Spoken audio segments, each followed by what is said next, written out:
Olá, vamos ao nosso Evangelho de hoje, 26 de dezembro, sexta-feira. Vamos fazer a nossa prece, fechando os olhos, para podermos elevar o nosso pensamento com todo o amor, toda a nossa atenção. Neste momento, todo o nosso pensamento se volta ao Pai, Deus, nosso Pai. Pai de amor, Pai de justiça e misericórdia. Vamos também trazer à nossa mente, ao nosso pensamento, o nosso Mestre Jesus, a nossa luz, o nosso amigo, o nosso modelo e o nosso guia.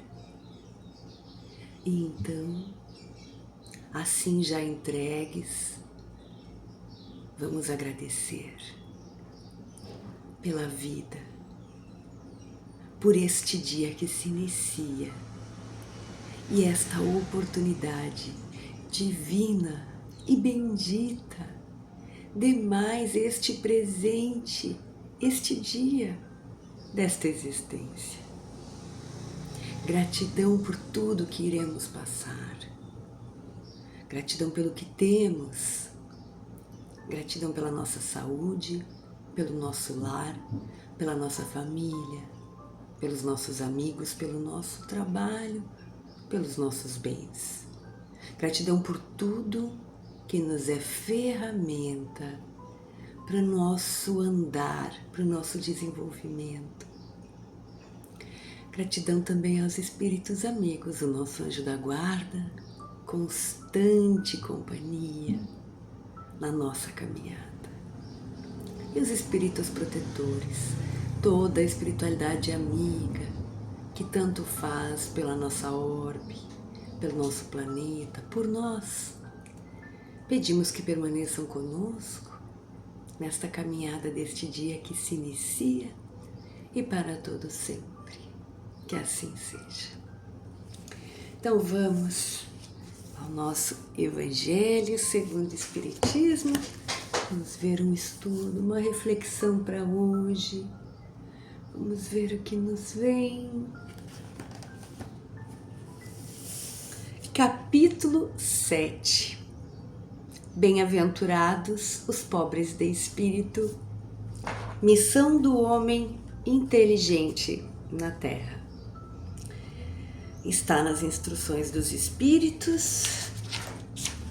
Vamos conferir para não passar uma informação errada. Sim, instrução dos espíritos, do espírito Fernandinho, que é um espírito protetor e foi em Bordeaux, 1862. Então vamos à leitura. Item 13 do capítulo 7. Os homens não devem se orgulhar do que sabem, pois este saber tem limites bem estreitos no mundo em que habitam. Mesmo sabendo ser uma das grandes inteligências da Terra, isso não lhes dá o direito para que se envaideçam. Parece que está travando um pouco. Se Deus permitiu que nascessem em um meio onde foi possível desenvolver essa inteligência, foi porque Ele, Deus, quis que ela fosse usada, essa inteligência, para o bem de todos. As pessoas inteligentes têm por missão usar esse instrumento para desenvolver as inteligências mais atrasadas e conduzi-las a Deus.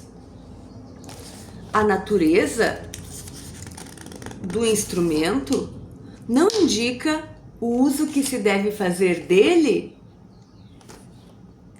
A enxada que o jardineiro coloca nas mãos do seu ajudante não lhes mostra que ele deve preparar a terra?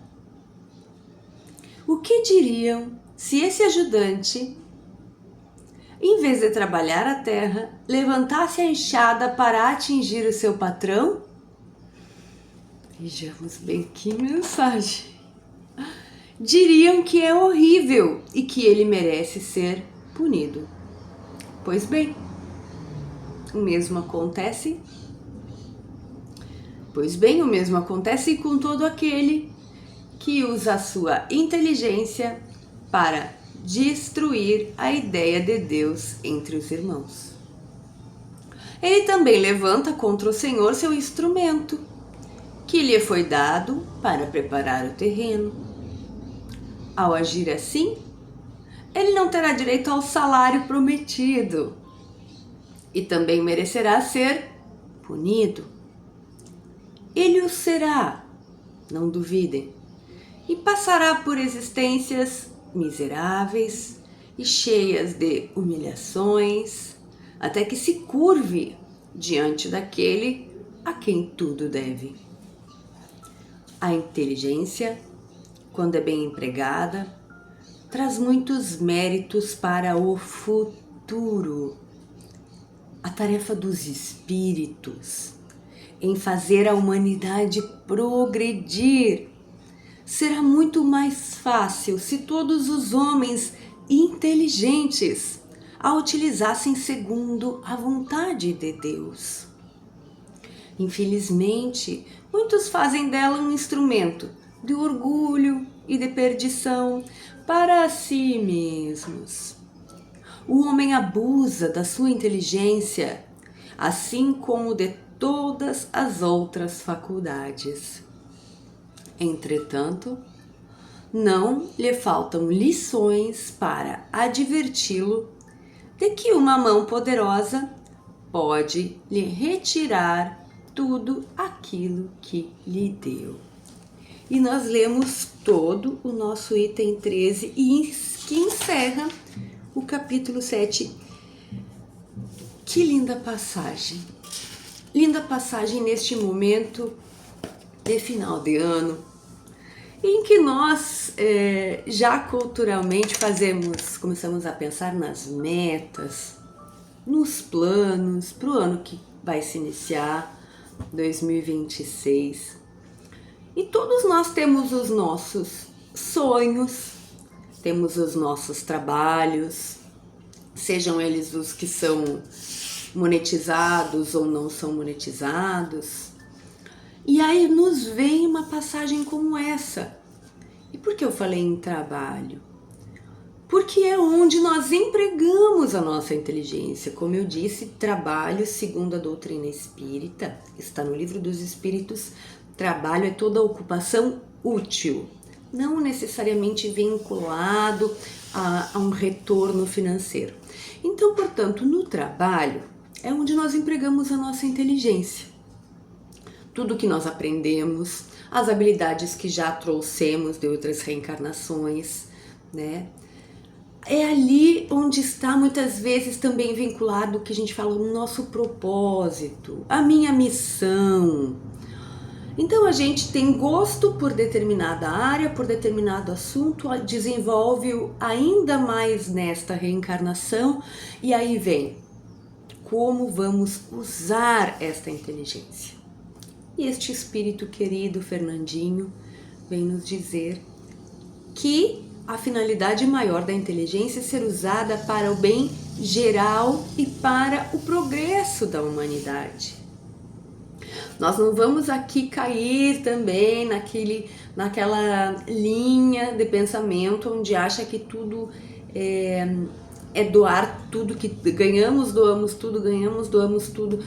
Não neste sentido, porque nós precisamos também crescer, juntar algum tipo de patrimônio para poder desenvolver ainda mais algumas questões. Por exemplo, como eu vou me desenvolver na minha área sem recursos financeiros? Então, sim, preciso de recursos financeiros, né? Mas a intenção é que entra aqui. Na minha área, mesmo que ela vai trazer retorno financeiro, como eu estou auxiliando para o bem dos outros?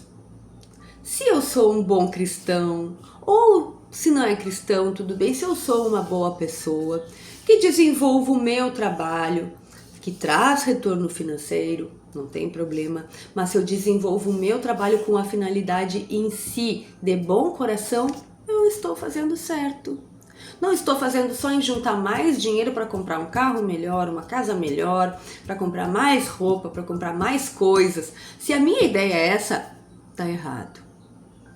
E aí nós teremos que nos reajustar. Como diz o Evangelho com palavras fortes, ele fala, ele será punido, vai ter que se humilhar. São palavras, expressões fortes que até nos incomodam às vezes.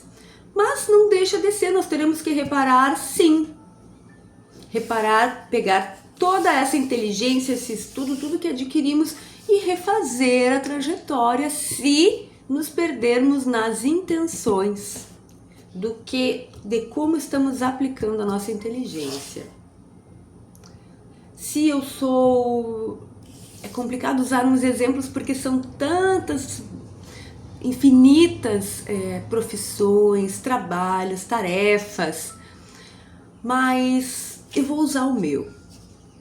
Se eu trabalho com livros. Se a minha intenção é só ganhar mais dinheiro, ou então ganhar mais sucesso, só isso que me vem à mente quando eu acordo de manhã, eu estou errada. Então eu vou ter que voltar e reparar a minha história. Mas, se sim eu recebo o retorno do meu trabalho, porque no Evangelho fala diversas vezes sobre o retorno do trabalho, seja ele o retorno financeiro ou não. Mas se eu trabalho para eu querer que as pessoas leiam mais, querer que as pessoas se instruam, para que as pessoas possam desenvolver seu senso crítico, para que as pessoas possam adquirir seu conhecimento por sua conta, possam ter liberdade de escolha. Se essa é a minha intenção quando eu acordo para trabalhar, então está certo. E aí eu tenho mais vontade de me desenvolver mais para poder ajudar mais. E aí ter mais retorno financeiro para poder mais pessoas trabalharem em prol disso que eu acredito que seja algo bom para a humanidade. Então é disso que se trata. Vamos reavaliar em como estamos usando a nossa inteligência nesta existência. Vamos para uma pergunta do Livro dos Espíritos. Muito linda essa passagem, porque nos faz pensar, às vezes nos dá um consolo quando queremos trabalhar com algo que amamos, mas que a sociedade diz que não dá retorno, ou que não é o que culturalmente os outros fazem, como fazem.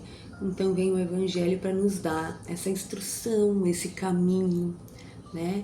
Este conselho amigo. Vamos para uma pergunta. Vamos ver. Lei de destruição, pergunta 735. Kardec perguntou: o que se deve pensar da destruição que ultrapassa os limites das necessidades e da segurança? Da caça, por exemplo, que tem por objetivo apenas o prazer de destruir sem utilidade. Ai, ai, ai. Vamos ver o que os espíritos responderam a Kardec. Destruir sem objetivo útil. Nós já conversamos aqui que nós temos que gravar essa palavra, botar num porta-retrato, tatuar. Estamos brincando. Mas objetivo útil é uma expressão chave, né, para nós que queremos entender a doutrina espírita. Então eles falam: destruir sem um objetivo útil caracteriza a predominância da bestialidade sobre a natureza espiritual. Toda destruição que ultrapassa os limites da necessidade é uma violação da lei de Deus. Os animais apenas matam para satisfazer suas necessidades, mas o homem, que é dotado de livre-arbítrio, destrói sem necessidade. Ele deverá prestar contas do abuso da liberdade que lhe foi concedida, porque neste caso o homem está cedendo a seus maus instintos. Então, aqui especificamente, Kardec perguntou da caça, né? A lei de destruição que existe. Por exemplo, precisamos consumir carne, ainda precisamos da proteína. Então vamos ter que abater os nossos irmãos animais para fazer consumo, falando em animais, para fazer o consumo da carne. Se a gente consumir na medida do necessário, sem gula, sem exibição, para manter realmente o corpo, tá tudo bem. Agora uma caça, por exemplo, caça de prazer, ele fala ali, é a bestialidade, né, daquele indivíduo sendo demonstrado e ele terá que prestar contas. Porque é sem uma utilidade, não tem uma necessidade, então vai contra a lei de Deus. Muito bem, então, vamos encerrar. Quem quiser pegar uma água para fluidificar, para que os espíritos amigos fluidifiquem para nós. Vamos fechar os olhos e agradecer. Agradecer mais uma vez a Deus, ao nosso Mestre, esta oportunidade bendita deste dia que se inicia. Que nós possamos fazer bom uso, que possa ter uma utilidade e que todos os espíritos amigos permaneçam conosco, a nos inspirar as boas ideias e as boas ações. Fiquem conosco hoje e sempre, que assim seja. Tchau, tchau.